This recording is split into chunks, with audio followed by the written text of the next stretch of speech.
Hay casas cuyo silencio no es ausencia de sonido, sino una respiración contenida, como si aguardaran el momento preciso para exhalar lo que guardan.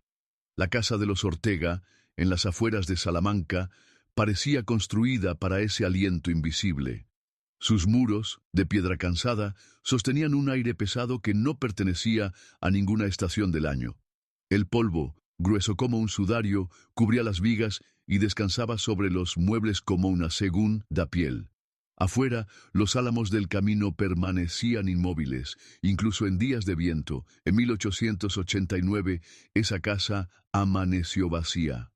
La víspera, la familia Ortega había cenado bajo la lámpara de aceite, como siempre. No había señales de lucha, ni gritos, ni pasos apresurados hacia la puerta. Solo una mesa puesta para 6, y en su centro, una carta sellada con cera roja, intacta. Los vecinos que entraron al amanecer no encontraron rastro de los cuerpos, ni ropa, ni pertenencias. Todo lo que alguna vez había pertenecido a los Ortega seguía allí, salvo ellos. El sello de la carta mostraba un emblema extraño, semejante a un ojo sin pupila rodeado de espinas. Nadie se atrevió a romperlo esa primera noche. Un anciano del pueblo aseguró que los sellos así pertenecían a manos que ya no pisan tierra consagrada. Las campanas de la iglesia repicaron con un tañido seco, como si advirtieran algo invisible. El cura, al enterarse, cerró las puertas de la capilla y cubrió los santos con telas negras. La noticia se extendió hasta los caseríos vecinos. Un guardia de la ciudad vino a inspeccionar, pero se retiró antes del anochecer, con la piel del rostro tirante y los labios resecos, como quien ha visto algo que no debe pronunciar. Al día siguiente, se descubrió que la carta ya no estaba en la mesa. En su lugar quedaba una marca húmeda, como si hubiera reposado allí algo frío. Desde entonces, la casa fue cerrada a cal y canto. Las ventanas permanecieron selladas y los portones asegurados con clavos bendecidos. Sin embargo, da cierto tiempo, algún viajero juraba haber visto una luz de vela parpadeando en su interior. Otros aseguraban que, al pasar cerca, podían oír el arrastre de una silla sobre el suelo, aunque al asomarse no había nada. Con los años, la carta volvió a aparecer. Estaba en manos de un comerciante de telas que la ofrecía como curiosidad macabra. Quienes intentaron abrirla desaparecieron sin dejar rastro, igual que los Ortega. Alguien, con voz rota por la vejez, susurró que la carta no contenía palabras, sino algo que jamás debió ser visto. Y así, el papel sellado siguió su recorrido como un huésped que no elige dónde quedarse, pero siempre encuentra una mesa dispuesta para recibirlo. Pero antes de continuar, dime, ¿alguna vez has sentido que hay un objeto en tu casa que no estaba allí la noche anterior? Suscríbete y cuéntame, ¿qué reliquia guardas que nunca te has atrevido a abrir? Las paredes de la casa Ortega, aún cerradas por tablones ennegrecidos por la humedad, parecían absorber la luz de los atardeceres, y quienes se atrevían a caminar por el sendero que conducía a su portal juraban que la sombra del edificio se extendía más allá de su tamaño real, como si se inclinara sobre el camino para escuchar, y dentro de esa penumbra perpetua se decía que la carta había permanecido invisible para todos, salvo para aquellos a quienes, de algún modo, había escogido, pues su aparición nunca era azarosa sino calculada, como un rezo pronunciado en un momento exacto del calendario litúrgico, y aunque el papel era siempre el mismo, el sello parecía renovarse, conservando un brillo reciente, como si hubiera sido estampado con cera aún caliente, y la cera, a su vez, despedía un aroma dulzón y acre que recordaba a la mezcla de incienso y sangre seca. Los más ancianos del lugar recordaban historias de correspondencias malditas que circulaban entre familias de abolengo, cartas que no contenían mensajes escritos sino pactos antiguos sellados en un tiempo anterior a la memoria humana y que cuando eran abiertas liberaban no palabras sino presencias, y bajo esta sospecha el pueblo mantuvo su distancia, aunque de cuando en cuando alguien, por codicia, por desafío o por simple incredulidad, trataba de reclamar la carta para sí, y era entonces cuando el ciclo se repetía, pues la persona en cuestión desaparecía, dejando tras de sí tan solo un espacio vacío, un silencio anómalo y a veces un objeto personal impregnado de un frío que ningún fuego podía disipar. El archivo parroquial, un lugar que pocos visitaban,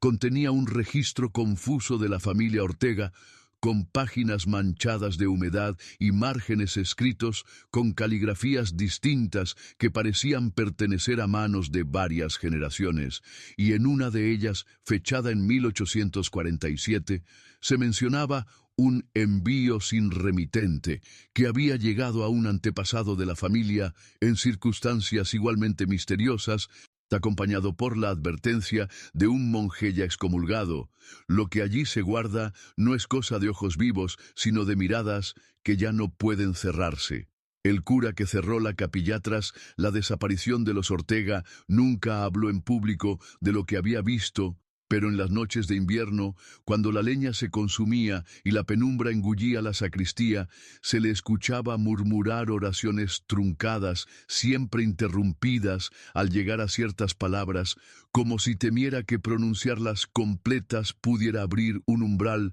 que aún estaba sellado. Los pocos que trabajaron custodiando el inmueble tras su clausura aseguraban que en las horas previas al alba, cuando la neblina del campo cubría los muros, podía verse el resplandor tenue de una vela moviéndose de ventana en ventana, y con él la silueta borrosa de una figura inclinada sobre algo que reposaba en la mesa del comedor, siempre en la misma posición, como si estuviera eternamente a punto de romper un sello. Pero nunca lo hacía. A finales del otoño de 1891, la carta volvió a manifestarse, esta vez en la vitrina de un anticuario situado en una calle angosta del casco antiguo de Salamanca, y quienes la contemplaban desde el exterior sentían un impulso inexplicable de entrar, aun si no tenían intención de comprar nada. Y una vez dentro, el murmullo de la ciudad se apagaba como si las piedras mismas de la calle hubieran decidido callar,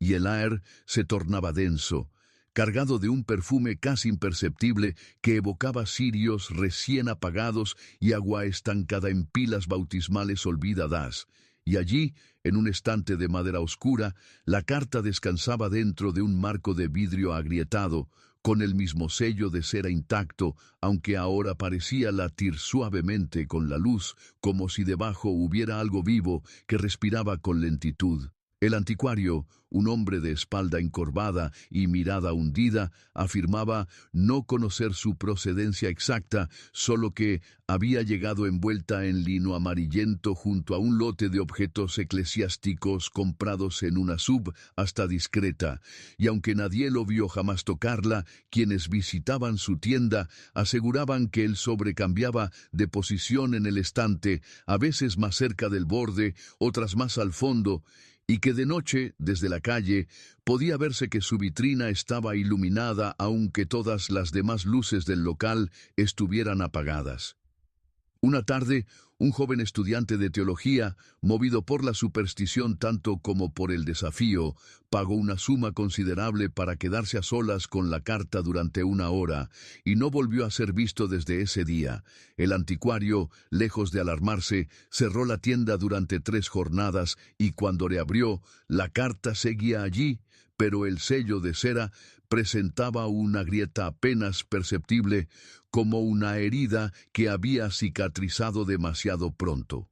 Las crónicas locales comenzaron a registrar con más detalle cada una de estas desapariciones, y un patrón se hizo evidente. Quienes desaparecían tenían en común haber pasado más de un minuto observando o fijamente el emblema grabado en la cera. como si en ese breve tiempo algo hubiera logrado cruzar desde el otro lado hacia ellos, o tal vez arrastrarlos de regreso con él.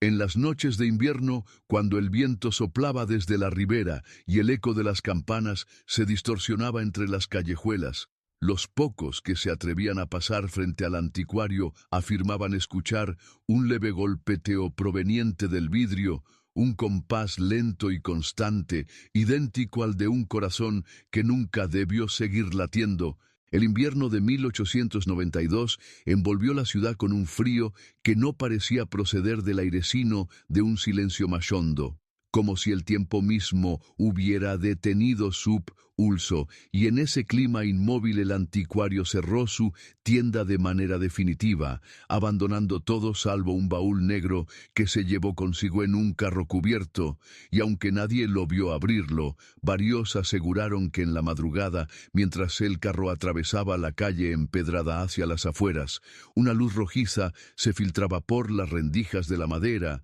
pulsando con un ritmo demasiado orgánico para ser obra de una vela, y desde entonces la carta dejó de verse, aunque su ausencia no trajo alivio sino un vacío inquietante, pues al igual que el campanario de una iglesia desierta, su falta recordaba con más intensidad la presencia que la había habitado, y poco después comenzaron a aparecer en distintas partes de la ciudad pequeños círculos de cera roja pegados a las paredes, siempre con el mismo emblema del ojo sin pupila rodeado de espinas, algunos intactos, otros con la superficie quebrada como si hubieran sido violentados desde dentro, y cada uno de esos sellos coincidía con el lugar donde alguien había desaparecido días antes, dejando tras de sí un olor tenue a madera mojada y la sensación de que la luz del entorno se apagaba medio segundo antes de lo natural.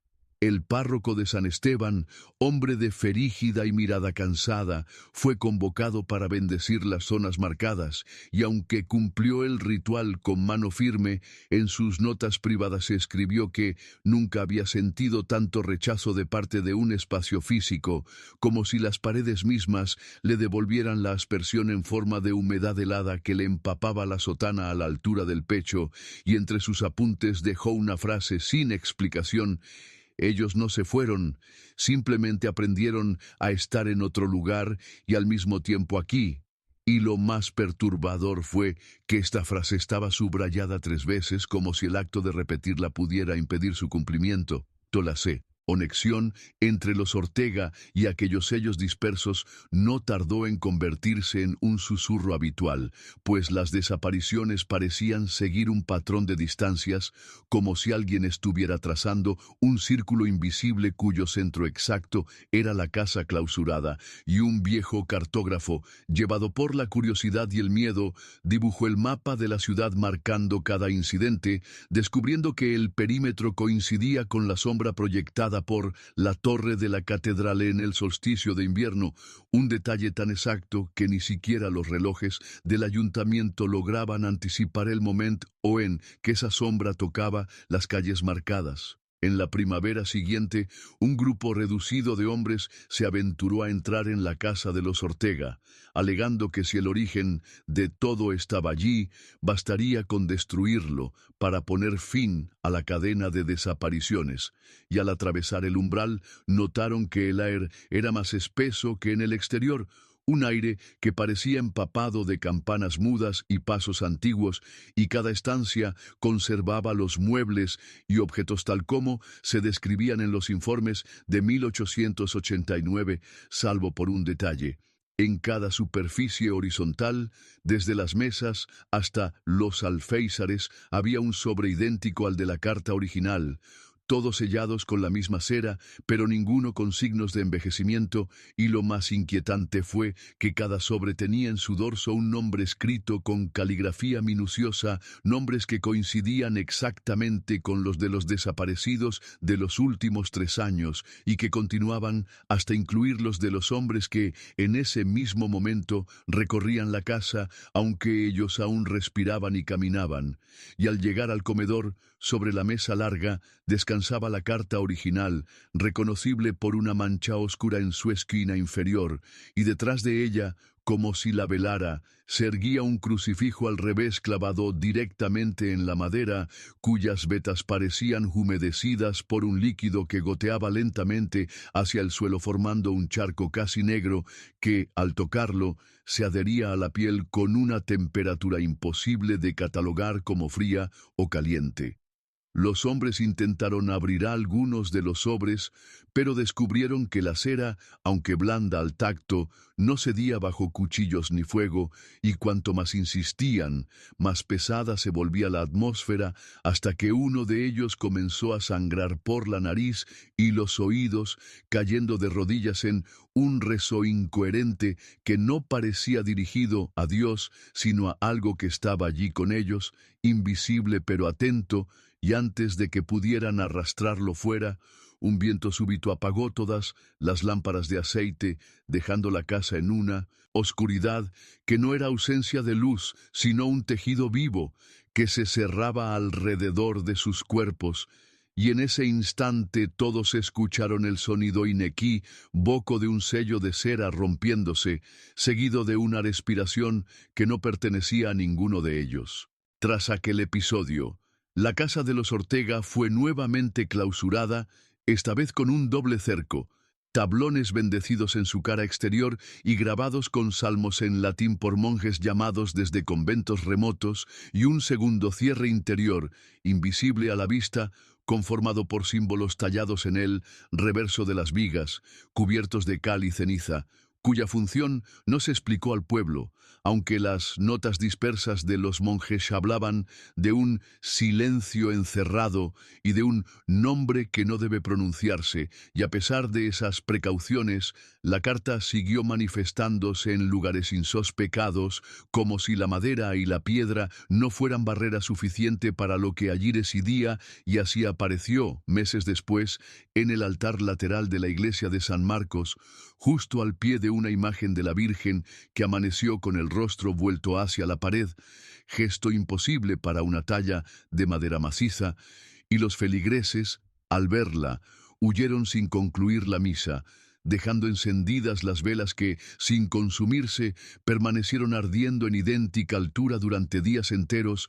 como si el tiempo dentro de ese templo hubiera sido suspendido a voluntad de la carta, y el sello de cera, en esta ocasión, presentaba no el ojo rodeado de espinas, sino un círculo perfecto, en cuyo interior se adivinaba una grieta, semejante a un párpado entreabierto, que parecía seguir con precisión los movimientos de quienes se acercaban demasiado, de modo que la carta fuere tirada en secreto por el propio párroco, hoy depositada en una urna de cristal bajo llave, pero quienes entraban a la iglesia después juraban que la urna estaba vacía y sin embargo el aire conservaba el mismo aroma de cera caliente y madera húmeda que había acompañado a todas sus apariciones. Fue entonces cuando un estudioso de reliquias prohibidas, llegado desde Valladolid y movido tanto por la devoción como por la obstinación de coleccionista, solicitó acceso a los archivos más antiguos del Cabildo salmantino, y en una sala subterránea donde las lámparas de aceite se reflejaban en el brillo opaco de pergaminos centenarios, encontró una anotación fechada en 1713 que hablaba de un envío consagrado en sombra remitido a una familia llamada Ortegua, cuyo apellido, con el tiempo y la voz popular, habría derivado en Ortega, y aquel registro describía con una precisión escalofriante un sobresellado con un símbolo idéntico al que siglos después se asociaría a la desaparición de la familia, y advertía que abrirlo era entregar la voluntad propia a la voluntad de lo que está siempre mirando, frase que el estudioso interpretó como una referencia a un culto extinto que adoraba a un testigo eterno, incapaz de cerrar los párpados, y lo más perturbador era que el documento estaba firmado no por un escribano eclesiástico, sino por un prior cuyo nombre había sido raspado del pergamino, dejando un hueco irregular en la fibra, como si la tinta y el nombre hubieran sido devorados por el mismo vacío que devoraba a quienes intentaban leer la carta, y al salir del archivo, con la transcripción en la mano, el estudioso desapareció antes de llegar a la posada donde se hospedaba, y en su habitación, perfectamente ordenada, hallaron un sobresellado, idéntico a todos los anteriores, con su propio nombre escrito en el dorso, como si el destino hubiera decidido incluirlo en una lista que nunca se dejaba de escribir. A medida que avanzaba aquel año, la presencia de la carta comenzó a sentirse incluso cuando no estaba a la vista, como si su esencia se hubiera disuelto en el aire de la ciudad y se filtrara por las rendijas de las casas, anidando en los rincones donde la luz no llegaba, y hubo quienes, sin haberla visto jamás,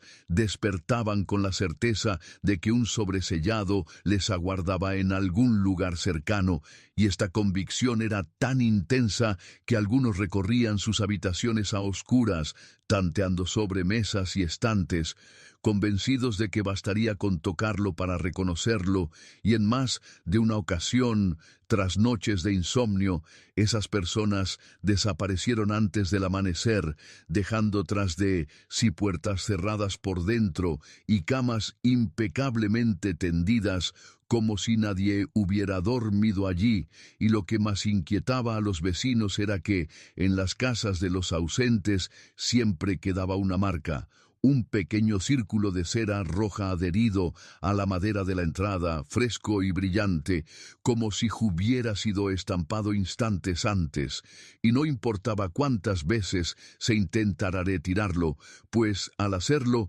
el mismo sello reaparecía en otro lugar de la casa, persistente como una llaga que se niega a cerrar. La conexión con los Ortega se volvió un secreto a voces, y aunque la mayoría prefería evitar el tema, hubo quien se aventuró a trazar la historia familiar, descubriendo que, desde generaciones atrás, los nacimientos y muertes en aquella estirpe parecían acompañados por la llegada de cartas sin remitente, siempre en fechas cercanas a eclipses o a tormentas de granizo, como si la naturaleza misma actuara como heraldo de su presencia.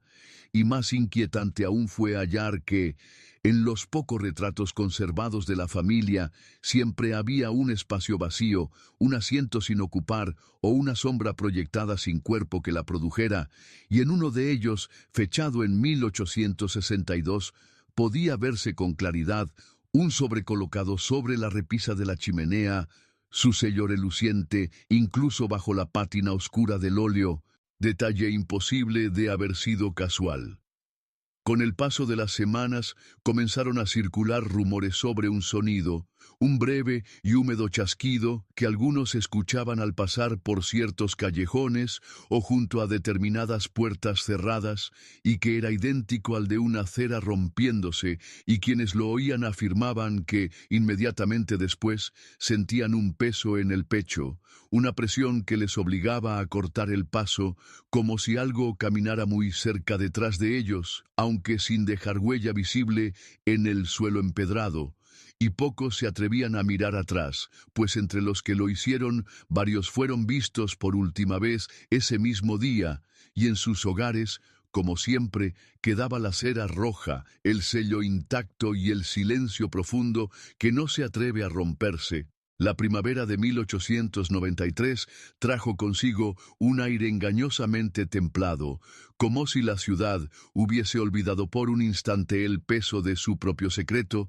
pero en realidad aquella calma era una pausa que precedía a un nuevo pulso de la carta, un latido invisible que, sin anunciarse, comenzó a manifestarse a través de detalles mínimos. Velas que ardían con llamas invertidas, sombras que no coincidían con la posición del sol, relojes que se detenían siempre en la misma hora, las 3:13, y campanas que sonaban con un eco hueco incluso cuando el campanario estaba vacío, y en medio de estos presagios, un anciano cantero que trabajaba en la restauración de un muro junto al convento de las Dueñas encontró, incrustado en la piedra, un sobre idéntico a todos los anteriores, su sello perfectamente intacto, a pesar de estar aprisionado entre bloques de calizades de Asia, según el maestro de obras, más de un siglo, y lo más perturbador fue que al extraerlo, el sobre conservaba la tibieza de algo que había sido sostenido por manos vivas,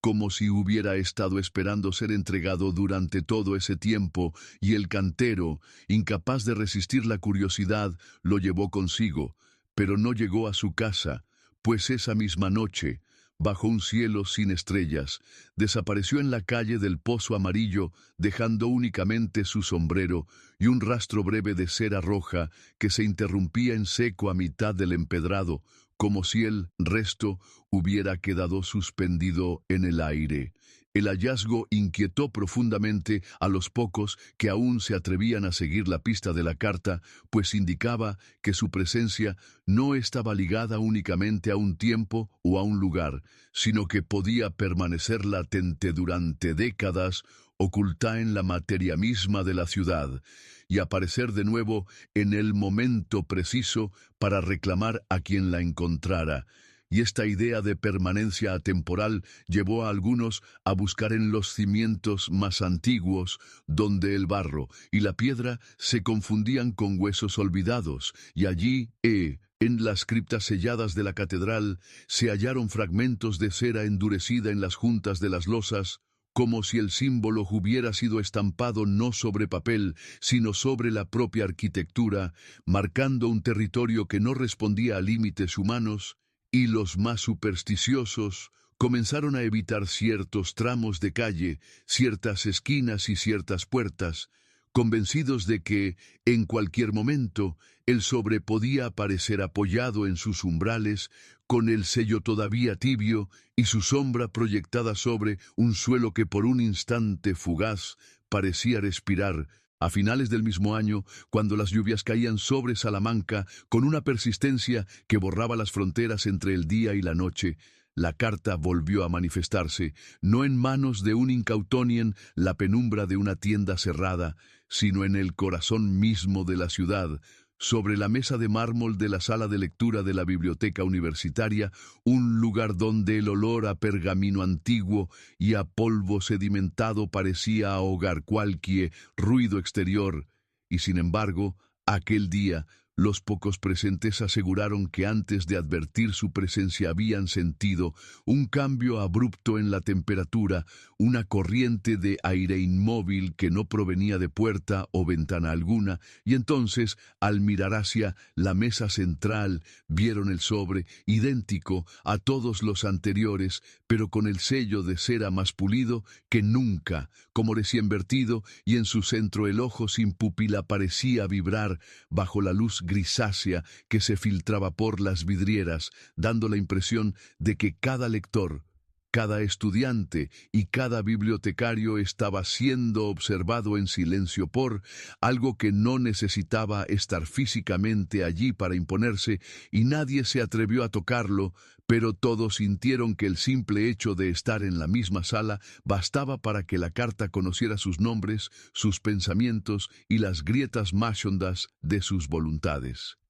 El director de la biblioteca, hombre de ciencia y meticuloso en sus costumbres, ordenó retirarla y guardarla en un cajón de madera de nogal que mantenía bajo llave, convencido de que al aislarla cortaría cualquier influencia, pero al día siguiente, al abrir el cajón, encontró en su lugar un sobre distinto, sin su nombre, sino con una fecha escrita, el día exacto de su nacimiento, y al intentar mostrarlo a los demás, descubrió que para todos los presentes el sobre estaba en blanco, o como si el contenido de su cubierta perteneciera únicamente a sus ojos, y esa misma noche, después de cerrar la biblioteca, el director desapareció de su casa sin dejar rastro, aunque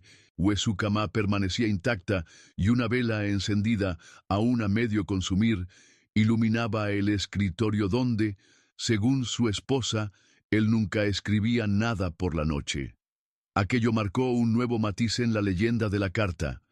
Ya no era solo un objeto que se aparecía para ser encontrado, sino un mensajero que elegía sus destinatarios con precisión quirúrgica, adaptando su forma y su inscripción a la memoria y la intimidad de cada uno, como si conociera la textura exacta del miedo que habitaba en su interior, y a partir de entonces, quienes aseguraban haberla visto hablaban no solo de su sello, sino también de un murmullo apenas audible, un rezo pronunciado en un idioma sin vocales que parecía resonar dentro de los huesos y no en el oído. Un rezo que, una vez escuchado, jamás podía olvidarse, como si hubiera sido grabado en el pulso mismo o de quien lo oía. Con la desaparición del director de la biblioteca, la ciudad empezó a percibir que la carta no era un visitante ocasional, sino una presencia enraizada en su propia estructura,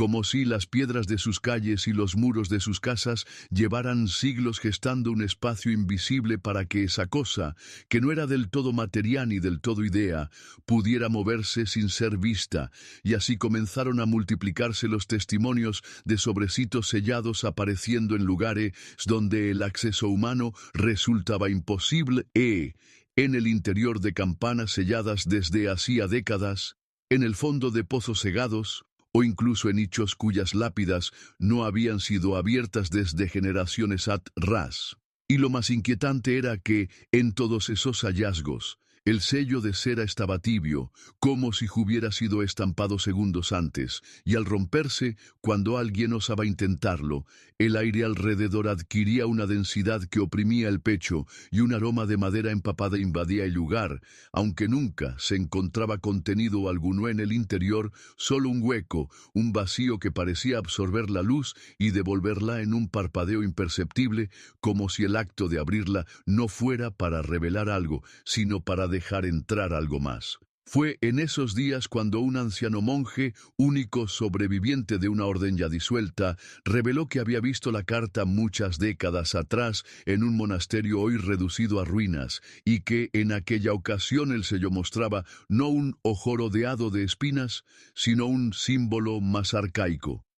Un círculo rodeado por 12 pequeñas marcas en forma de lágrima, y en el centro un punto negro que parecía absorber el color de la cera, y aunque él y sus hermanos intentaron destruirla arrojándola al fuego, las llamas se extinguieron al tocar el sobre, dejando tras de sí un olor a incienso corrompido que permaneció en la sala durante años, y poco después, uno por uno, todos los monjes desaparecieron hasta quedar solo él, que desde entonces vivió apartado, convencido de que la carta no podía destruirse porque no pertenecía a este mundo, sino que era en sí misma una fisura por la que se filtraba otra realidad.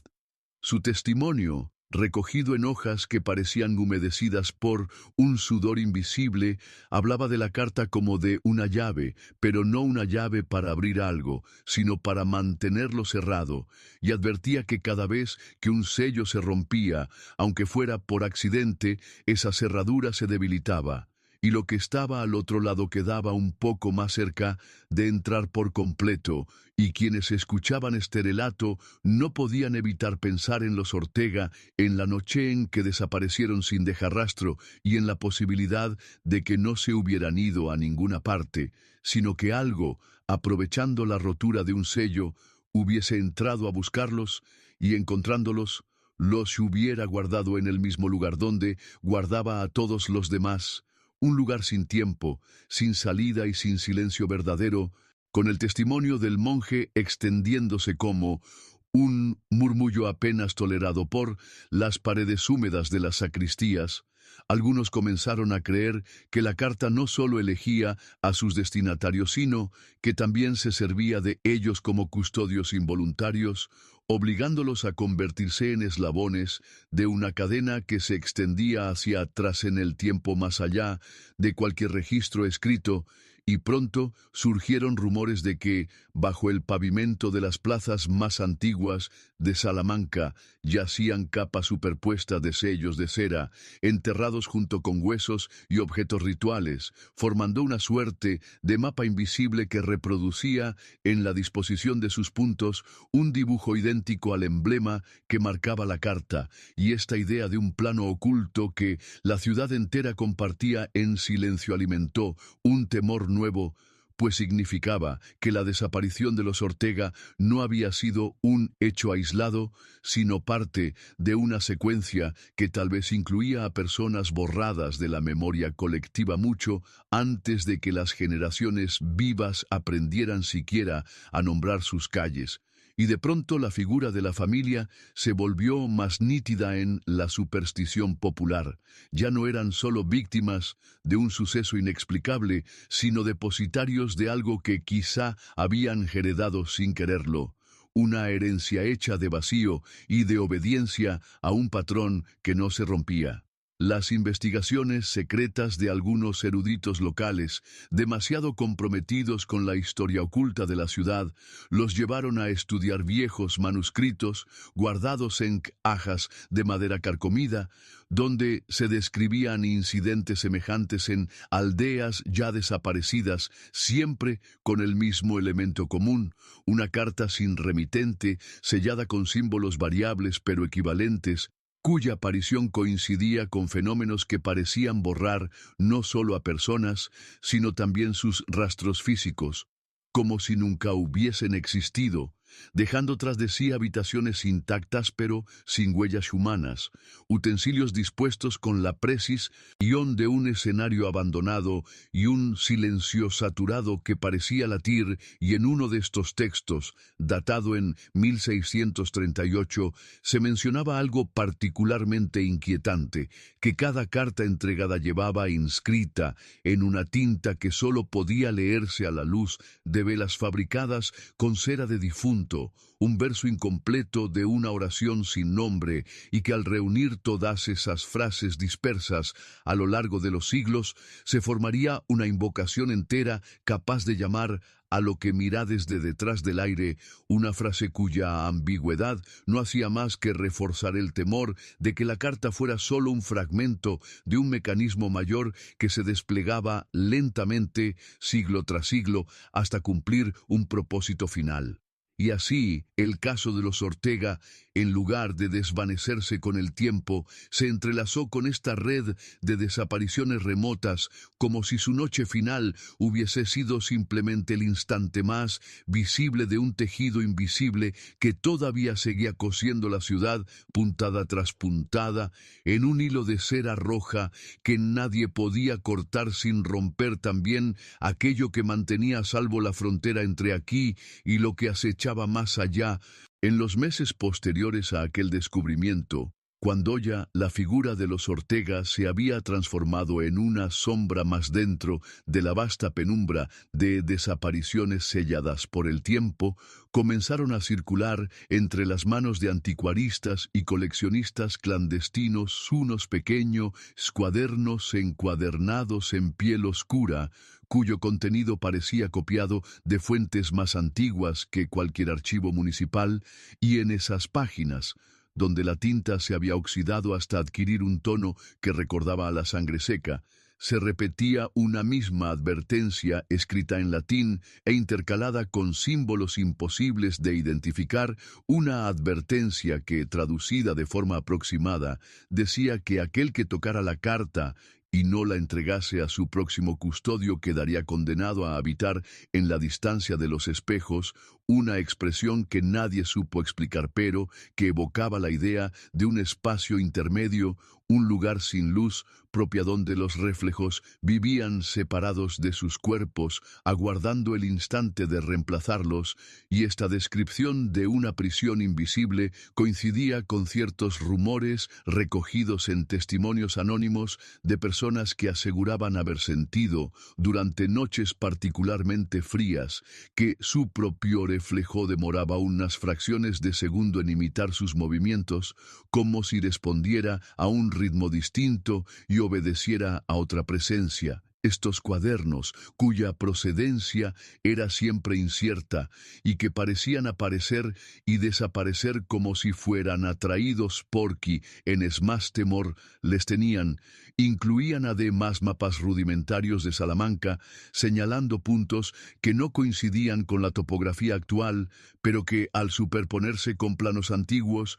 revelaban la existencia de pasadizos tapiados, patios clausurados y criptas olvidadas bajo iglesias que ya no existían, y entre esos puntos aparecía marcado con una cruz negra el solar donde se alzaba la casa de los Ortega, lo que llevó a algunos a suponer que el terreno había estado destinado, desde siglos antes, a ser una estación más en la ruta secreta de la carta, un lugar donde el objeto podía reposar durante décadas hasta que el ciclo la obligara a moverse de nuevo, llevando consigo aquello que no dejaba regresar a los que lo miraban. Los pocos que se atrevieron a estudiar el patrón de esos desplazamientos notaron que entre una aparición y la siguiente transcurrían siempre 27 años exactos, y que en todos los casos la carta permanecía sellada, inalterable, como si la cera que la protegía estuviera hecha de algo que no obedecía a la fragilidad del tiempo, y esta regularidad, lejos de ofrecer un sentido de control, produjo un pavor más profundo, pues significaba que la desaparición de los Ortega no había sido ni un accidente ni un capricho del azar, sino un eslabón matemáticamente previsto en un designio mayor, una maquinaria de precisión tan antigua como inhumana, y al aceptarlo, muchos comprendieron que el ciclo aún no había concluido, que en algún punto de la ciudad, bajo una capa de polvo y silencio, la carta esperaba de nuevo, paciente, a que alguien la encontrara, y al hacerlo, abriera no sus palabras, sino el espacio que las contenía. Hubo, sin embargo, un hombre cuya obstinación rozaba la locura y que, guiado por una mezcla de erudición malsana y una fe torcida, decidió no conformarse con los rumores ni con la geometría invisible de los cuadernos, sino que emprendió un rastreo silencioso de cada lugar marcado, convencido de que la carta, más que un objeto, era un umbral tangible, y así descendió a sótanos donde el aire tenía la densidad del agua estancada, cruzó claustros que ya no pertenecían a ninguna orden reconocida y penetró en criptas donde las losas estaban desgastadas no por el paso de los vivos, sino por la insistencia de algo que arañaba desde el interior, y en cada uno de esos espacios halló indicios tan mínimos como inquietantes. Fragmentos de cera negra incrustados en las grietas de las paredes, manchas circulares en el suelo como si allí hubiera reposado algo pesado durante años, y un silencio que, lejos de ser vacío, estaba hecho de respiraciones contenidas, como si la piedra misma quisiera evitar un sonido que pudiera llamar a lo que dormía bajo ella. Este hombre, cuyo nombre nunca quedó registrado y que en los pocos documentos donde aparece es descrito únicamente como el custodio sin cargo, afirmaba que la carta no era siempre la misma, que su aspecto y tamaño variaban según el lugar y la época, pero que lo constante era el sello, un relieve casi imperceptible que, a la luz de una vela, revelaba la forma de un ojo sin párpado rodeado de inscripciones incompletas, y él sostenía que esas inscripciones cambiaban cada vez que el ciclo estaba a punto de cumplirse, como si fuesen las manecillas de un reloj hecho de símbolos y silencio, marcando una cuenta atrás que nadie podía oír pero que él aseguraba sentir en la presión de sus sienes. Su búsqueda lo llevó inevitablemente al solar de los Ortega, donde, en las profundidades de un sótano olvidado, al que se accedía retirando una piedra marcada, con un anagrama que solo aparecía bajo la humedad de la madrugada, encontró algo que lo desarmó no la carta, sino un vacío en forma de carta, una silueta perfecta en el polvo, rodeada de un halo donde nada había envejecido, como si el tiempo hubiera evitado tocar ese espacio, y sobre ese hueco descansaban insectos secos dispuestos en círculo, todos con las patas orientadas hacia adentro, formando una corona quebrada que parecía haber sido interrumpida. Se dice que desde ese hallazgo el hombre empezó a caminar con un leve retraso en sus movimientos, como si cada gesto suyo necesitara el permiso o de algo que no estaba allí, y quienes lo vieron en sus últimos días juraron que su sombra ya no coincidía con él, que se proyectaba unos centímetros más lejos, respirando de forma distinta, como si hubiera encontrado la carta, pero lo que hubiera cruzado a través de ella no fuera el papel, sino algo que lo siguió de regreso, esperando el momento exacto para completar lo que en casa de los Ortega había quedado inconcluso. Nadie supo decir cuándo el custodio sin cargo dejó de verse por las calles estrechas de Salamanca, porque su ausencia no fue un hecho repentino, sino una evaporación gradual, como si su figura hubiera ido perdiendo densidad con cada noche, hasta convertirse en una sombra que aún recorría los pasillos de ciertas casas cerradas y los arcos de piedra junto al río, pero sin que nadie pudiera interceptarla, y fueron los sacristanes más viejos quienes primero comenzaron a murmurar que el hombre había sido reclamado por el mismo pacto que había reclamado a los Ortega, pues en la penumbra de las sacristías empezaron a aparecer huellas de manos en la cera de los cirios apagados, como si él hubiera intentado prenderlos de dentro de la oscuridad, y las campanas menores sonaban sin cuerda al amanecer, emitiendo un repique lento que no llamaba a misa, sino a algo que siempre se quedaba esperando en el umbral. En el archivo catedralicio, un escribiente halló, entre papeles olvidados, un registro incompleto, que describía el último día en que se le vio con certeza. Una tarde gris de octubre en la que, según el relato, el hombre subió los escalones del campanario con un paquete envuelto en tela ennegrecida y al descender ya no llevaba nada en las manos. Pero en la baranda de hierro que rodeaba la torre quedó adherido un fragmento de lacre que, al ser tocado, dejó en la piel una marca fría como un sello sin calor, y se afirmaba que ese trozo desprendía un olor a madera recién quemada mezclado con incienso, un aroma imposible en aquel lugar. Tras su desaparición, comenzaron a circular por la ciudad pequeños sobres sellados con el mismo símbolo del ojo sin párpado, pero al abrirlos se encontraba únicamente una hoja en blanco con la superficie ligeramente ondulada, como si hubiera estado sumergida en aguadur ante mucho tiempo y luego secada sin cuidado, y quienes se atrevieron a conservar esos papeles aseguraban que, bajo ciertas luces, se veían en ellos formas vagas, semejantes a letras que retrocedían al ser miradas directamente, como si la escritura temiera ser leída antes del momento dispuesto. Un monje benedictino, que afirmaba haber custodiado en su celda uno de esos sobres durante 33 noches, juró que cada amanecer lo hallaba unos centímetros más cerca de la ventana, aunque él siempre lo dejaba sobre la mesa, y en la última madrugada, cuando lo encontró rozando el marco, supo que debía arrojarlo al pozo del claustro,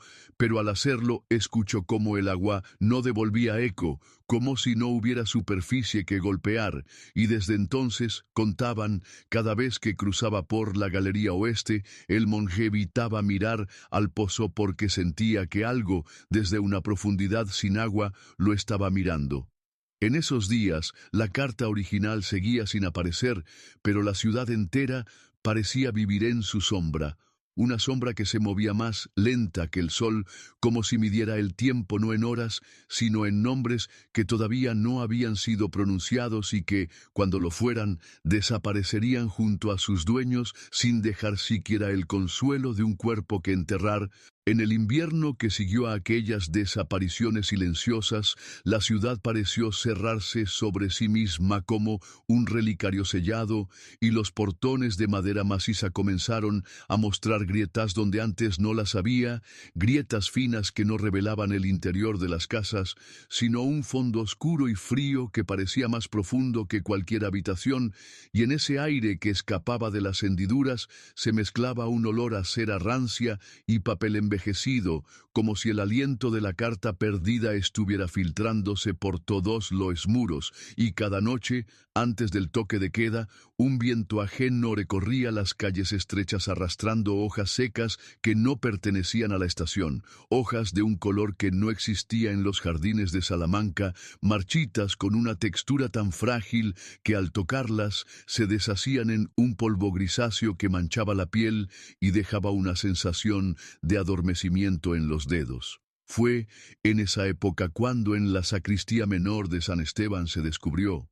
oculto tras un armario empotrado, un arcón sin cerradura, cubierto por un velo de polvo que parecía no haberse movido en décadas, pero cuya superficie mostraba huellas recientes de algo que había pasado sobre él con una lentitud medida, como el roce de una tela húmeda, y al abrirlo, el sacristán encargado encontró en su interior no reliquias sagradas ni objetos de valor, sino decenas de sobres idénticos al que todos temían, ordenados con precisión litúrgica, cada uno colocado de manera que el sello de lacre mirara hacia el mismo punto, como si estuvieran aguardando una orden para abrirse al unísono, y en el fondo del arcón, bajo una capa de polvo más densa, descansaba un sobre distinto, más grande, con el sello roto, pero sin signos de que hubiera sido desplegado. Un sobre que, al ser tomado, dejó en la mano del sacristán una mancha oscura que tardó días en desaparecer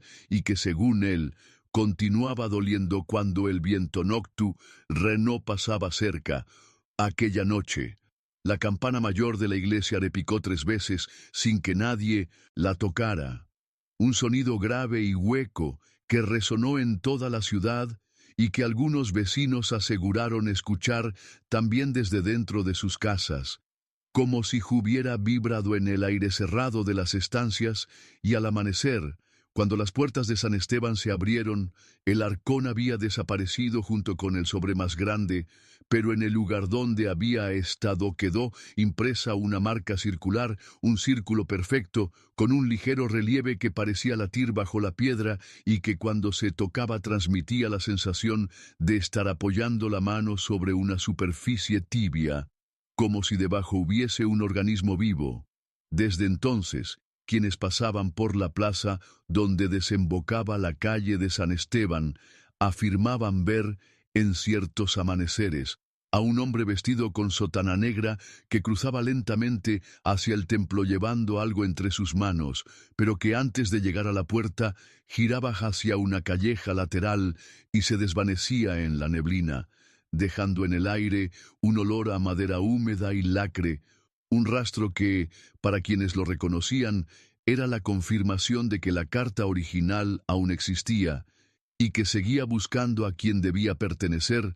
como si su destinatario todavía no hubiera nacido o, peor aún, no recordara que le estaba destinado. En los días posteriores a la desaparición del arcón y de aquel sobre más grande cuyo sello roto parecía contener un vacío más denso que el aire de la ciudad, la rutina de Salamanca comenzó a adquirir un compás irregular, como si el latido colectivo se hubiera desviado de su ritmo natural y cada campanada, cada pisada, cada suspiro se produjera con un retardo invisible que dejaba tras de sí un eco que no pertenecía a este mundo, y fue entonces cuando comenzaron a aparecer, clavados en las puertas de ciertas casas antiguas, fragmentos de pergamino endurecido por el tiempo, pergamino sin letras visibles, pero con marcas que recordaban a cicatrices humanas, como si la piel misma hubiese sido grabada por un hierro al rojo y luego dejada a enfriar en un silencio sepulcral, y quienes tocaban esos fragmentos aseguraba N que escuchaban, por un instante, el sonido de páginas pasándose en algún lugar subterráneo, un sonido que no tenía principio ni fin y que, de manera inexplicable, les hacía pensar en un nombre que no podían pronunciar al despertar. La familia Ortega, ya ausente de todo registro, comenzó a ser mencionada en susurros como si nunca hubiese existido, y sin embargo, Cada cierto amanecer, cuando la niebla aún cubría las piedras, la silueta de su casa se dibujaba con mayor nitidez que cualquier otra, como si la luz le perteneciera solo a ella, y en el alféizar de la ventana principal, a pesar de que nadie habitaba allí, se acumulaban cada noche pétalos marchitos de un color violáceo que no correspondía a ninguna flor de la región, pétalos cuya textura parecía imitar la suavidad de la piel humana y que al ser rosados dejaban en los dedos un tinte que tardaba días en desaparecer, como si se tratara de un recordatorio involuntario de que algo observado permanecía adherido a la carne. En el convento de las Agustinas, una de las monjas encargadas de custodiar los registros de defunción encontró, dentro de un libro que no había abierto en más de 20 años, un papel doblado en 4, sin signos externos de escritura, pero que al desplegarlo dejó caer un hilo finísimo, casi invisible, que al tocar el suelo se convirtió en polvo de un tono ceniza que desprendía un olor penetrante a madera mojada, el mismo que, según los ancianos, envolvía siempre a la carta maldita. Y desde ese día, cada vez que la campana pequeña del convento sonaba para llamar a la oración, una sombra se proyectaba sobre el atrio aunque el cielo estuviera despejado, una sombra alargada, sin rasgos, que parecía esperar en silencio antes de desvanecerse. La ciudad entera, sin saberlo, estaba cayendo en un mismo compás fúnebre, como si cada esquina, cada muro y cada piedra estuviesen siendo lentamente marcados por un signo invisible, un sello sin forma que, llegado el momento, uniría todos esos fragmentos en un único mensaje imposible de leer sin pagar el mismo precio que los Ortega, porque en Salamanca, aunque nadie lo decía en voz alta, ya se sabía que algunas cartas no traen palabras, sino la presencia de aquello que necesita ser nombrado para existir. La noche en que la lluvia se detuvo de manera abrupta, como si una mano invisible hubiese cerrado de golpe un velo de agua que llevaba horas cubriendo las calles, los vecinos de la Plaza del Corrillo despertaron al escuchar un sonido que no correspondía a ninguna campana ni carruaje, un sonido profundo y sostenido, semejante al roce constante de papel contra piedra, que parecía provenir del aire mismo, y al mirar desde sus balcones encontraron sobre los adoquines,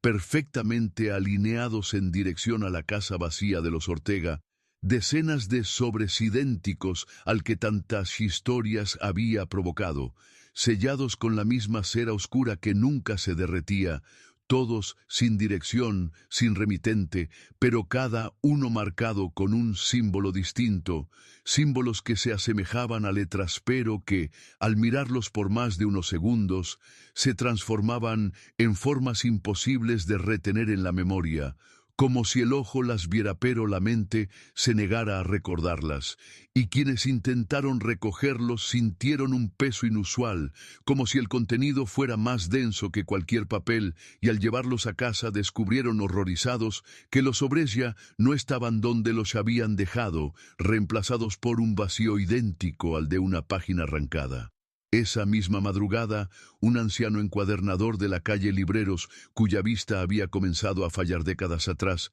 aseguró sentir un temblor bajo sus pies, un pulso suave pero constante, como si algo latiera desde el subsuelo, y recordó que su padre le había hablado de un pasaje clausurado siglos antes, un corredor de piedra que conectaba varias casas con criptas olvidadas bajo iglesias ahora derruidas, y que, según las leyendas, había sido usado no para huir, sino para transportar objetos que nunca debían ver la luz, objetos que si eran expuestos, deformaban el espacio que los contenía, provocando que las paredes respiraran y que las sombras se extendieran hacia lugares donde no había nada que proyectarlas.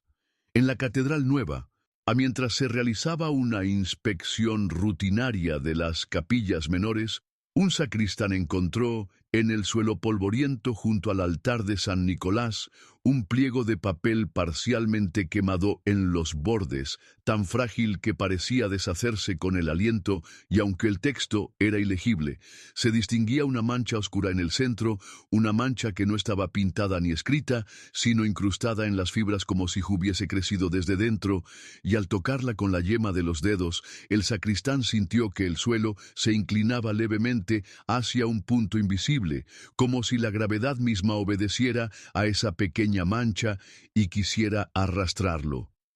Con el paso de las horas, se descubrió que el alineamiento de los sobres en la plaza coincidía con antiguas marcas en el empedrado, marcas que no habían sido vistas en siglos y que, al unirse, formaban un círculo imperfecto, un sello cuya apertura parecía depender de algo más que fuerza física, y aunque nadie lo dijo en voz alta, todos comprendieron que ese algo estaba relacionado con la carta original, la que nunca se leyó, y que quizá no contenía un mensaje, sino la llave para abrir una presencia que llevaba demasiado tiempo esperando bajo las piedras de Salamanca, en la penumbra que siguió a aquel extraño alineamiento de sobres en la plaza, cuando el aire se volvió denso y el sonido de los pasos parecía apagarse antes de llegar a los oídos, como si la ciudad entera hubiera sido envuelta en un paño invisible. Comenzaron a circular historias de que las antiguas piedras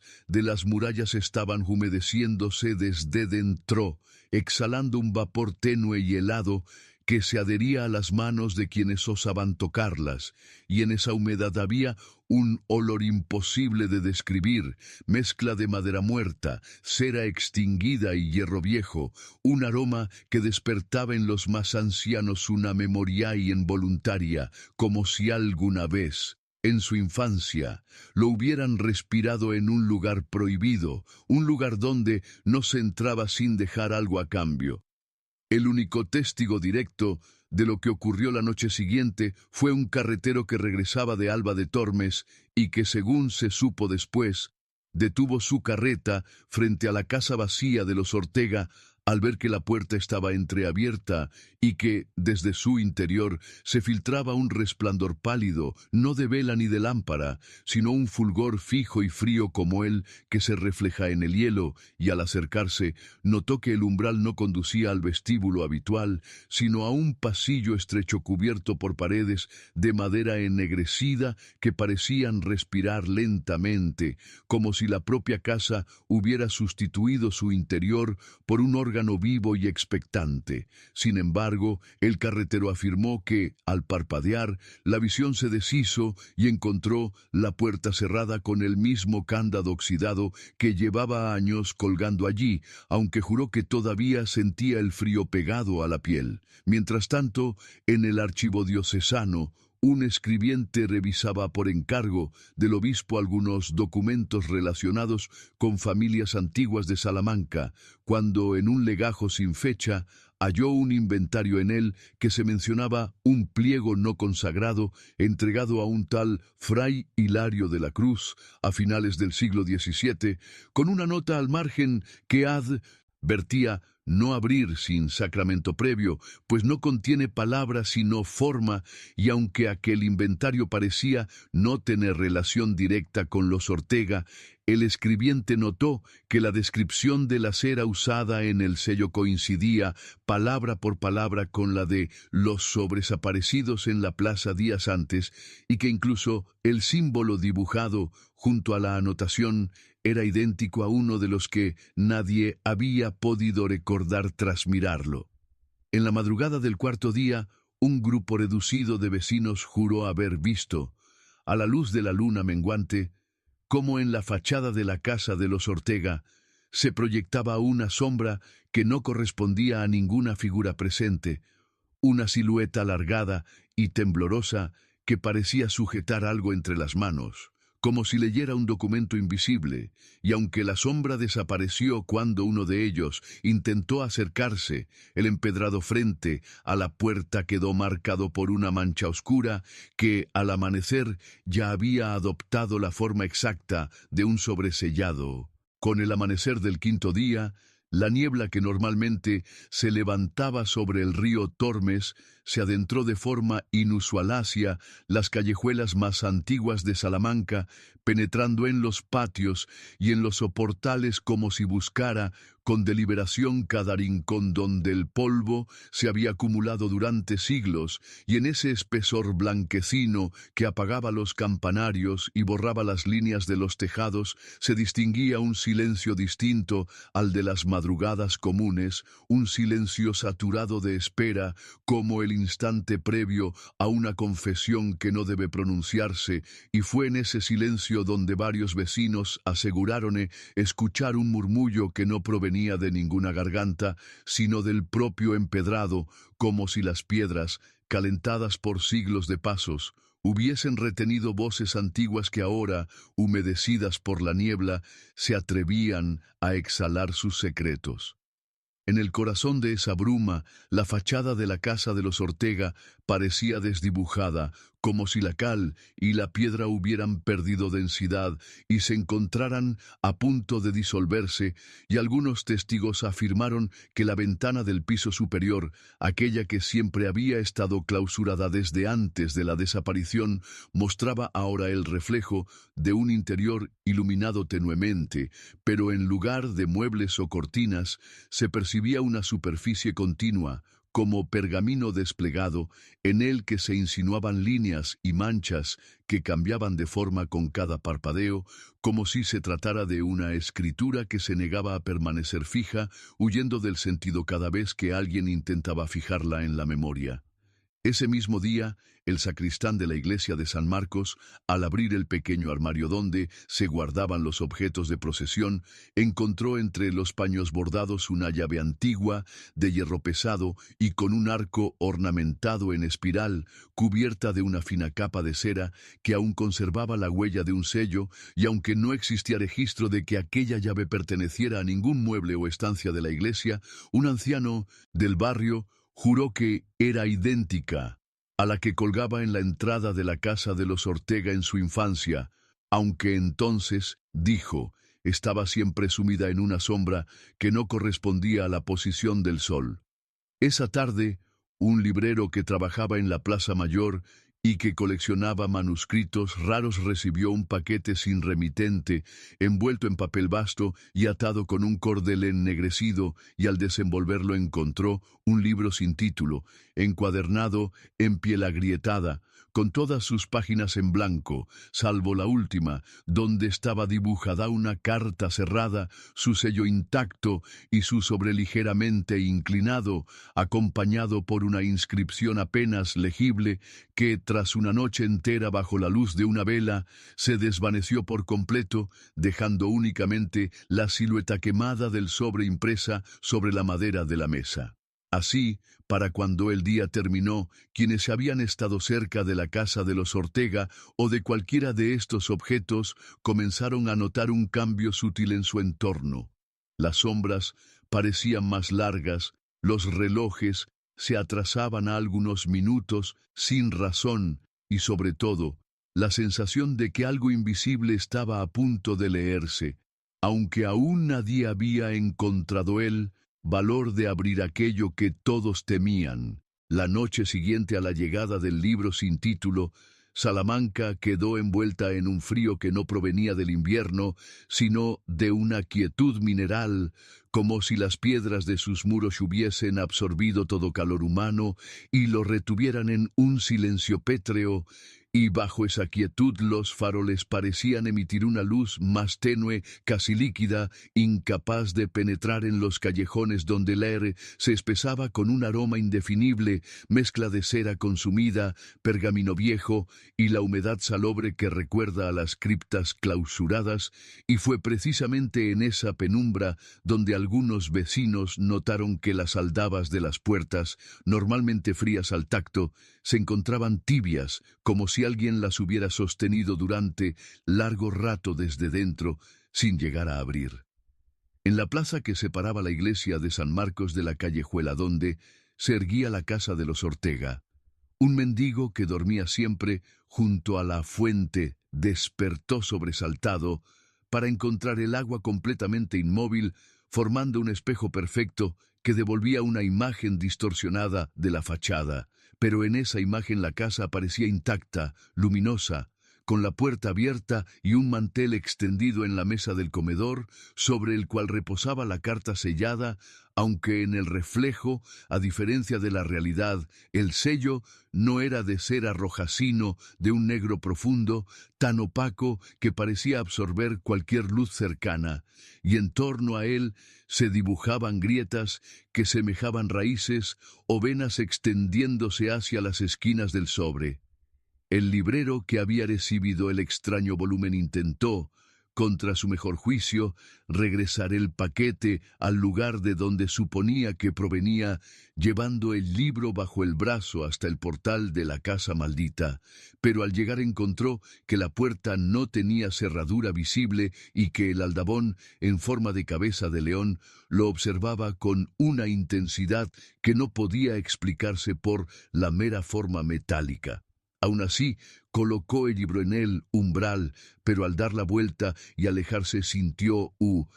peso repentino en la mano, y al mirar encontró el mismo libro nuevamente bajo su brazo, como si nunca lo hubiera dejado. Aquella misma madrugada, el sacristán volvió a inspeccionar la llave encontrada, intentando limpiar la cera para revelar cualquier inscripción o marca. Pero cada vez que la cera se desprendía, reaparecía en cuestión de segundos, más espesa y más oscura, hasta cubrirla por completo. Y fue entonces cuando comprendió que la llave no habría nada tangible, sino que funcionaba como un vínculo, un punto fijo entre quienes la poseían y aquello que esperaba tras la carta sellada, y que tal vez, al igual que la casa y el libro, formaba parte de una misma escritura invisible que se desplegaba lentamente sobre la ciudad, trazando sus líneas con la paciencia de un rezo interminable. A la tercera noche desde la aparición del libro sin título, un cambio sutil pero inexorable comenzó a recorrer las calles más antiguas de Salamanca, no como un viento visible ni como una niebla densa, sino como una torsión casi imperceptible en la orientación de las sombras, que parecían alargarse en direcciones contrarias a las que dictaba la luz de los faroles, como si obedecieran a otro sol, lejano y oculto. Y los pocos transeúntes que se aventuraron a caminar después de la medianoche juraron que, al doblar esquinas, se encontraban con pasajes que nunca habían estado allí, estrechos corredores adoquinados que terminaban en muros desnudos o puertas cerradas con planchas de hierro, todas ellas sin picaporte, sin ranura, y marcadas con el mismo sello de cera negra que adornaba la carta maldita, un sello que, al mirarlo demasiado tiempo, parecía latir como un corazón encerrado en un cofre. El campanario de San Marcos, que durante siglos había marcado las horas con una regularidad casi monástica, empezó a sonar fuera de tiempo, con campanadas dispersas que a veces se repetían 2 o 3 veces seguidas, y otras se espaciaban tanto que la madrugada parecía dilatarse hasta confundirse con el amanecer. Y entre esos toques erráticos, algunos juraban escuchar un eco profundo, no metálico, sino hueco y orgánico, como si las campanas fueran tocadas desde el interior por algo que no buscaba anunciar la hora, sino recordar un pacto olvidado. En la biblioteca municipal, el bibliotecario encargado de catalogar un lote de libros donados por una familia noble encontró sin explicación el mismo volumen sin título que el librero había intentado devolver, aunque en esta ocasión el libro presentaba la cubierta diferente, con un relieve que imitaba la textura de la piel humana, y al abrirlo, en lugar de páginas impresas, solo había hojas en blanco, salvo por la última, donde aparecía dibujada, con trazos de tinta que parecían aún húmedos, una reproducción perfecta del cel, lo negro, y debajo de éste, una dirección escrita con caligrafía decimonónica que no correspondía a ninguna calle existente en Salamanca desde hacía más de 100 años. Los ancianos que recordaban los días posteriores a la desaparición de los Ortega comenzaron, sin motivo aparente, a enfermar con una dolencia extraña, una especie de fiebre baja que no debilitaba el cuerpo pero sí la memoria, borrando lentamente los nombres de sus padres, de sus hijos, de las calles que habían recorrido toda la vida, hasta dejarlos en un estado de vigilia silenciosa, mirando fijamente hacia el norte, hacia el lugar donde la ciudad se disolvía en campos, como si esperaran ver aparecer una procesión que solo ellos sabían que estaba en camino. Y así, mientras la carta permanecía en la casa cerrada, intocable, y el sello negro parecía multiplicarse en esquinas, aldabas y libros, Salamanca entera empezó a inclinarse, no físicamente, sino en su historia, como si la línea invisible de su tiempo hubiera sido desviada hacia un punto de regreso, un origen que nadie recordaba pero que todos, en secreto, temían. Con el avance inexorable de aquellos días que parecían no pertenecer ya al calendario humano, la ciudad comenzó a experimentar un fenómeno aún más desconcertante, una deformación silenciosa que no se manifestaba en grietas ni en derrumbes visibles, sino en la propia disposición de los lugares, pues quienes intentaban caminar hacia la Plaza Mayor descubrían que el trayecto, tantas veces recorrido, ahora se alargaba más de lo habitual, con calles que se repetían como si estuviesen dobladas en sí mismas, balcones que aparecían duplicados, puertas idénticas que conducían a fachadas que parecían observar a los transeúntes con una atención malsana, y en las ventanas cerradas con cortinas de terciopelo se distinguía, de forma casi imperceptible, el reflejo de una mesa larga con un único objeto en el centro. La carta de los Ortega, intacta como si fuera el punto de anclaje de toda aquella distorsión. No se trataba de una alucinación colectiva, pues hasta los forasteros, ajenos a la historia, se veían atrapados en ese laberinto urbano,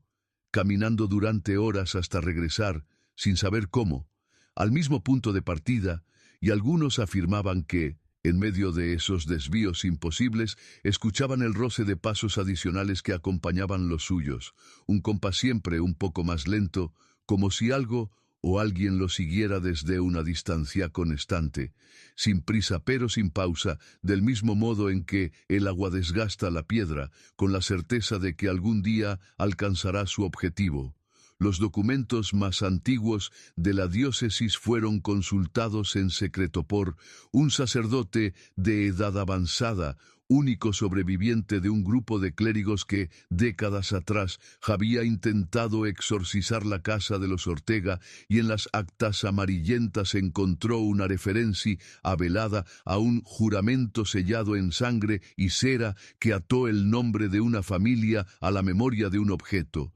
junto a una advertencia escrita en latín que ordenaba que nunca se rompiera el sello, pues lo contenido en su interior no era palabra ni imagen, sino presencia perpetua, un concepto que, en el contexto de los textos eclesiásticos, solo se asociaba a reliquias que conservaban algo incorrupto, pero que en este caso parecía indicar que el objeto encerraba una entidad no sujeta al tiempo. Las campanas erráticas continuaban marcando intervalos imposibles, y en cada toque, el aire de las calles se volvía más denso, impregnado de un olor a cera vieja y humedad de sótano, un aroma que, según algunos, provenía no de ningún lugar físico, sino de un recuerdo compartido, como si todos hubieran estado alguna vez en la misma habitación cerrada, frente a la misma carta, aunque sus vidas jamás se hubieran cruzado. Así, Salamanca parecía dejar de pertenecer al mapa de Castilla y León para volverse parte de un territorio más antiguo, invisible para los ojos profanos, pero trazado con precisión en la memoria de aquello que aguardaba tras el sello negro, paciente, inmóvil y, sin embargo, cada día más cerca de abrirse paso, a medida que el invierno de aquel año se instalaba sobre Salamanca con un frío sin origen aparente, un frío que no se debía únicamente a la estación sino a una especie de vacío que parecía emanar de las piedras mismas de las calles y de los muros centenarios de las casas. El fenómeno que mantenía a la ciudad bajo un manto de desconcierto comenzó a concentrarse en torno a un punto único: la antigua vivienda de los Ortega, cuya fachada, aunque intacta, para quien la mirara con prisa, revelaba a los observadores pacientes que su color se había ido apagando, como si la cal y la madera absorbieran la penumbra de las jornadas más largas y las noches más densas, hasta tornarse de un gris que no era natural, un gris que parecía huir de toda luz. Y fue entonces cuando algunos vecinos, al pasar frente a la puerta, aseguraron escuchar un sonido apenas perceptible, semejante al roce de un sello sobre papel, repetido a intervalos irregulares, como si alguien, desde el otro lado, insistiera en sellar y volver a sellar un mismo mensaje. Quienes aún conservaban el valor de acercarse, lo hacían siempre en compañía de otro, pues habían corrido historias de que aquellos que se detenían a mirar la aldaba durante más de un minuto experimentaban un extraño cambio en la percepción del tiempo, volviendo a casa convencidos de que habían estado fuera solo un instante, mientras los relojes y, peor aún, el sol en el cielo, confirmaban que habían transcurrido horas enteras, horas de las que no conservaban recuerdo alguno, salvo una sensación áspera en la garganta y el leve perfume, inconfundible, de cera derretida. Algunos ancianos de la parroquia, consultados en voz baja, dijeron recordar un episodio similar en su juventud, cuando tras la desaparición de los Ortega, varios miembros del cabildo se reunieron en secreto para trasladar la carta a un lugar seguro,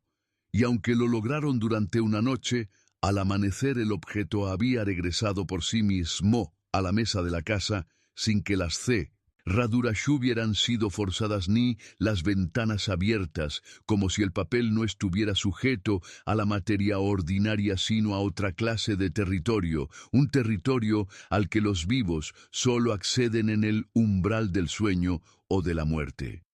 Los días comenzaron a mostrar un patrón inquietante. A cierta hora de la tarde, siempre diferente pero siempre acompañada por un toque aislado de campana, la calle entera frente a la casa se sumía en una sombra más espesa que el resto de la ciudad, una penumbra que no correspondía al avance del sol, sino que parecía surgir del suelo mismo, ascendiendo como vapor helado hasta cubrir las ventanas, y quienes la atravesaban aseguraban que durante ese breve trayecto no escuchaban sus propios pasos, sino un eco adelantado, como si alguien ya hubiera caminado por allí segundos antes, dejando tras de sí un rastro invisible que empujaba suavemente hacia la puerta cerrada. Fue en el ocaso de un jueves, mientras la luz agonizaba sobre los tejados de Tejamusgosa y las campanas de la Catedral Mayor extendían sobre la ciudad un tañido prolongado que parecía no querer extinguirse, cuando un viajero forastero, cuyo nombre jamás se conservó en los registros ni en las memorias de los vecinos, llegó a Salamanca buscando alojamiento, y al pasar frente a la casa de los Ortega, sin advertir la historia que le envolvía, se detuvo un instante atraído por la quietud imposible de aquel tramo de calle donde ni el aire se movía ni el polvo flotaba, y como guiado por una voluntad ajena, extendió la mano hasta rozar la aldaba ennegrecida, y quienes lo vieron desde lejos juraron que su sombra, una figura alargada por el último sol, se inclinó primero hacia la puerta y luego se disolvió lentamente en ella, como absorbida por la madera, mientras el hombre permanecía inmóvil, sin emitir sonido, hasta que súbitamente se giró y siguió caminando como si nada hubiera ocurrido, con los ojos abiertos de par en par y el paso perfectamente regular, pero con una ausencia en su mirada que hizo que ninguno de los testigos se atreviera a detenerlo o a preguntarle su procedencia. Al día siguiente, en la misma hora incierta en que las sombras se adensaban sobre esa calle maldita, alguien encontró en el umbral una hoja doblada con precisión milimétrica, cuyo papel, amarillento y quebradizo, no se correspondía con ninguno fabricado en la época, y que no tenía escritura alguna, solo una marca ovalada en el centro, como si un sello invisible la hubiera marcado con un símbolo que los ojos no podían ver, pero que, sin embargo, la mente reconocía con un terror instintivo. Algunos vecinos se atrevieron a mirarla por más de unos segundos y aseguraron que, tras apartar la vista, podían recordar un rostro que no habían visto jamás. Un rostro pálido, sin cejas ni boca, inclinado hacia ellos en un gesto que no era de amenaza, pero tampoco de piedad. El párroco más anciano, al enterarse, recordó que en su niñez, cuando por primera vez se habló de la carta original, su maestro de catecismo le había advertido que ciertos objetos no contienen palabras, sino voluntades, y que una voluntad sellada en papel busca, a lo largo de generaciones, al lector que no solo la abra, sino que acepte lo que allí no está escrito, y que cuando eso ocurra, lo que desaparezca no será el hombre, sino la parte del mundo que lo sostiene, dejando tras de sí un vacío que, para quienes lo sobreviven, se confunde con la memoria. Aquella hoja sin letras, custodiada esa noche en la sacristía con la intención de entregarla a las autoridades, fue hallada al amanecer sobre la misma mesa polvorienta de la casa de los Ortega, sin que las puertas ni las ventanas hubieran sido abiertas, y con el sello invisible ahora palpitando suavemente, como un corazón enterrado bajo cera y madera. La noche en que el sello invisible comenzó a palpitar sobre la mesa, una corriente helada recorrió la calle como si algo hubiese descendido desde las torres de la catedral, cruzando la piedra húmeda y penetrando en las rendijas de las casas cercanas, apagando lámparas y deteniendo relojes, y quienes permanecían despiertos juraron que, por unos instantes, todo sonido fue tragado por un silencio tan denso que hasta el latido propio se percibía ajeno, como si perteneciera a otro cuerpo, mientras en la casa de los Ortega, cuya puerta nadie osaba ya tocar, la penumbra parecía multiplicarse, arrinconando cualquier destello de luz en un rincón alto, casi inaccesible, donde un crucifijo ennegrecido, colgado desde hacía décadas, comenzó a girar lentamente hasta quedar boca abajo, proyectando en la pared una sombra alargada que se extendía como raíces buscando el suelo. Y bajo ese manto de oscuridad, la carta sin letras, con su pulso blando y rítmico, parecía latir en un compás que no correspondía a ninguna criatura viva, un compás que, según el anciano sacristán que se atrevió a acercarse para observarla desde el umbral, coincidía con el repique de unas campanas que no sonaban en este mundo sino en el otro, campanas fúnebres que, en su repique invisible, anunciaban no la muerte de una persona, sino la extinción lenta de algo que aún no tenía nombre. Al amanecer, una bruma espesa cubrió la calle y la hizo desaparecer de la vista de los transeúntes habituales, de manera que quienes intentaban pasar se encontraban caminando por un pasaje desconocido que devolvía cada paso al mismo punto de partida, como si la niebla fuera un muro blando que se doblaba sobre sí mismo, y en ese encierro intangible, la casa de los Ortega permanecía en pie pero desprovista de todo reflejo. Los cristales no devolvían imagen, el metal de la aldaba no mostraba brillo alguno, y hasta el agua estancada en un cubo junto a la entrada parecía absorber la luz sin devolverla. Fue entonces cuando alguien, quizás movido por una desesperación inexplicable o por la atracción insana de aquello que nos destruye, introdujo una pequeña cruz de madera por debajo de la puerta, con la esperanza de consagrar lo que allí dentro reposaba. Sin embargo, horas después, cuando la puerta volvió a abrirse por sí sola, la cruz apareció en el centro de la mesa, colocada encima de la carta y vuelta de espaldas, como si una mano invisible hubiese invertido su sentido para anular cualquier intento de protección, y junto a ella, sobre la madera, se había dibujado una línea de cera derretida que no provenía de ninguna vela visible, sino de una fuente oculta bajo la mesa, cuya temperatura quemaba el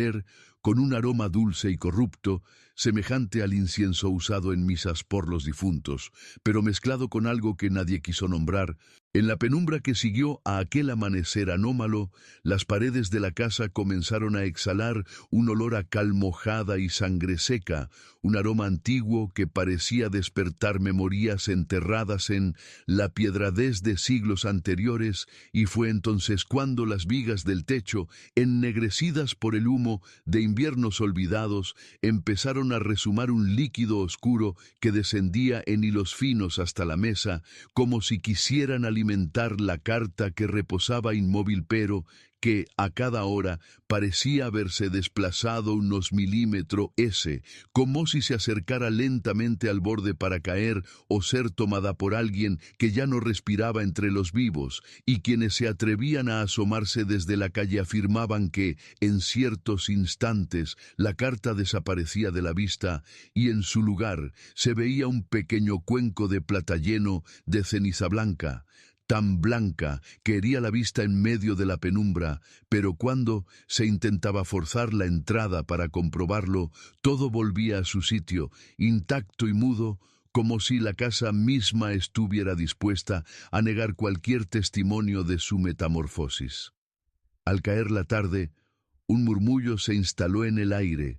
no como un sonido audible, sino como una presión en el interior de los huesos, un zumbido que se confundía con el latido propio, hasta que uno ya no podía distinguir si lo que oía provenía de fuera o de dentro, y quienes pasaban cerca sentían que sus pensamientos eran absorbidos hacia un punto fijo, siempre hacia la ventana más alta, aquella que permanecía sellada con tablones cruzados desde hacía décadas, pero que, por algún motivo, reflejaba en el vidrio roto la imagen de un comedor iluminado por una vela única, aunque todos sabían que dentro no había luz alguna, y en esa visión fugaz, la carta aparecía abierta, desplegada sobre la mesa, revelando no palabras, sino una textura cambiante, parecida a piel humana tensada y cosida, donde, en lugar de letras, se formaban sombras que se movían como si fueran insectos atrapados,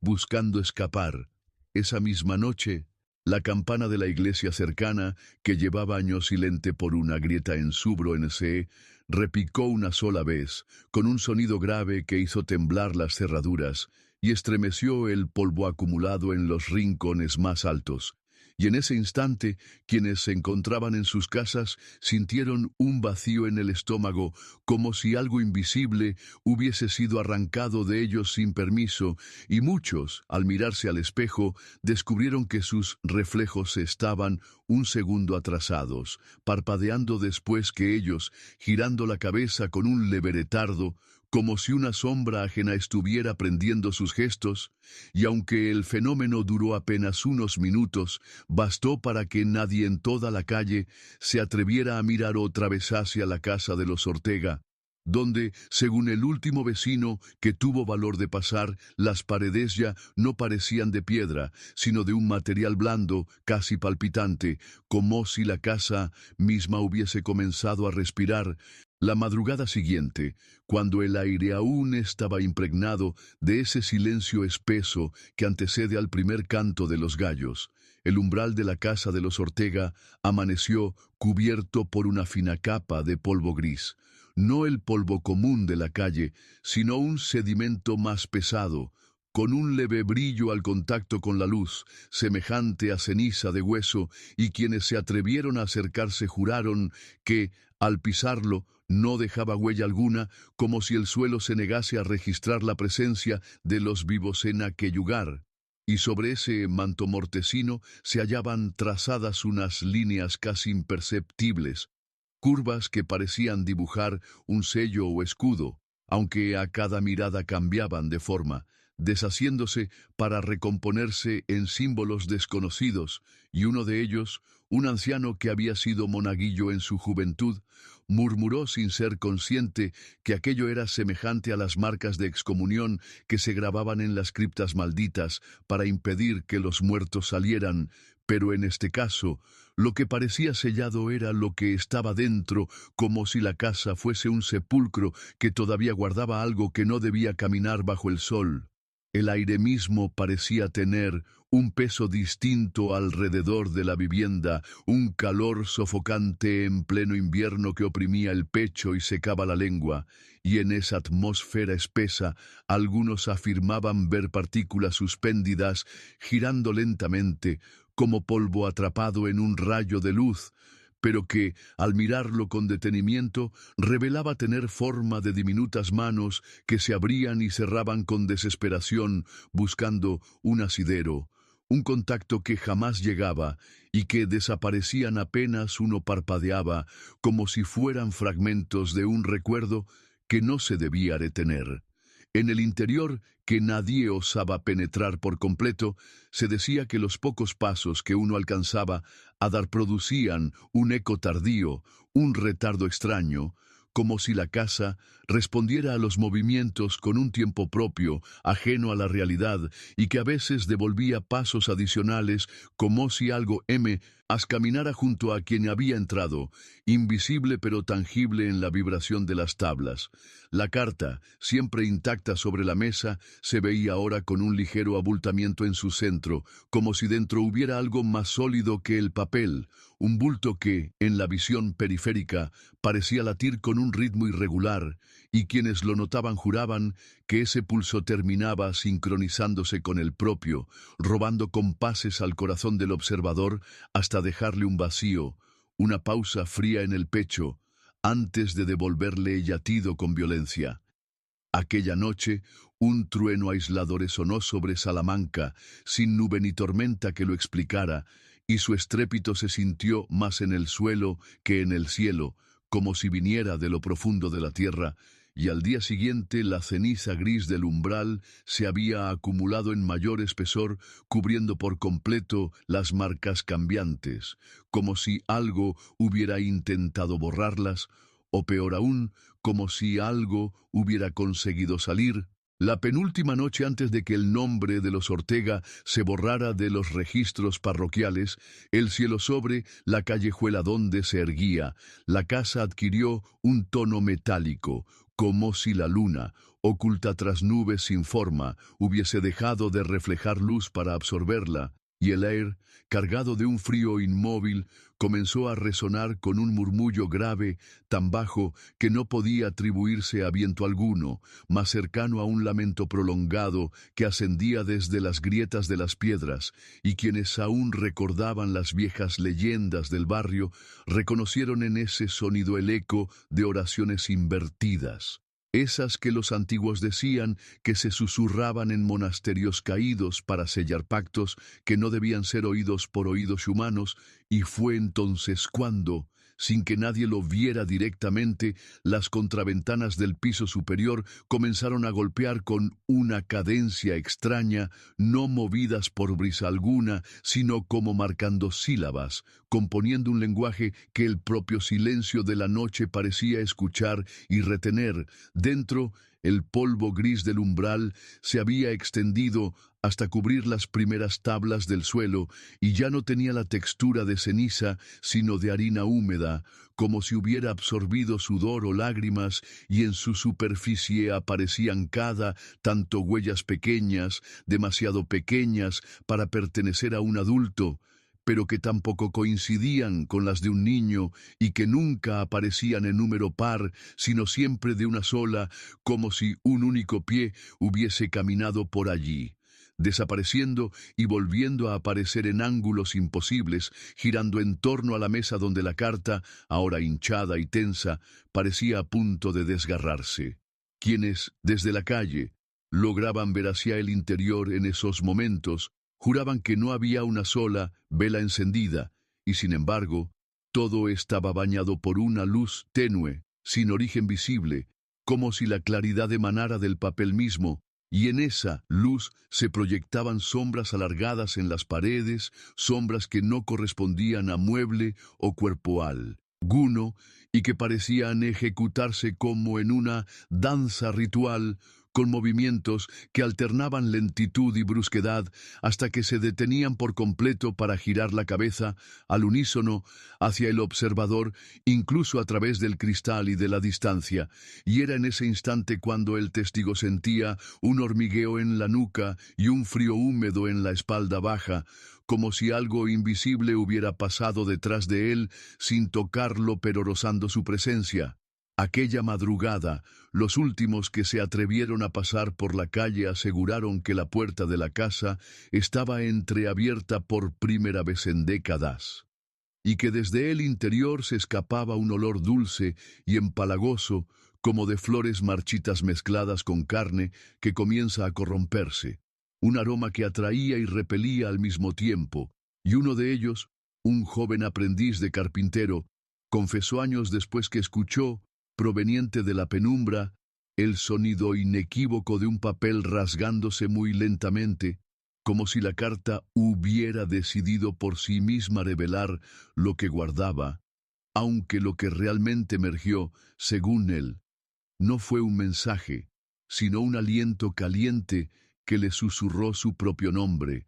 con la voz de alguien que llevaba años muerto. La última noche en que la casa de los Ortega fue vista como un lugar físico y no como un recuerdo difuso en las conversaciones temblorosas de los ancianos, una neblina espesa descendió sobre la callejuela, pero no lo hizo desde el cielo como el vapor de la lluvia, sino que pareció emanar del suelo mismo, filtrándose entre las piedras como un aliento subterráneo, cubriendo las fachadas y borrando los contornos hasta que solo quedaba visible la silueta oscura y vertical de la vivienda, recortada contra un fondo de gris absoluto, y mientras el aire adquiría un sabor metálico semejante a sangre vieja, quienes pasaban cerca escuchaban un sonido apagado, como de tela desgarrándose bajo agua, un sonido que aumentaba con cada segundo hasta transformarse en un pulso grave, constante, que hacía vibrar el suelo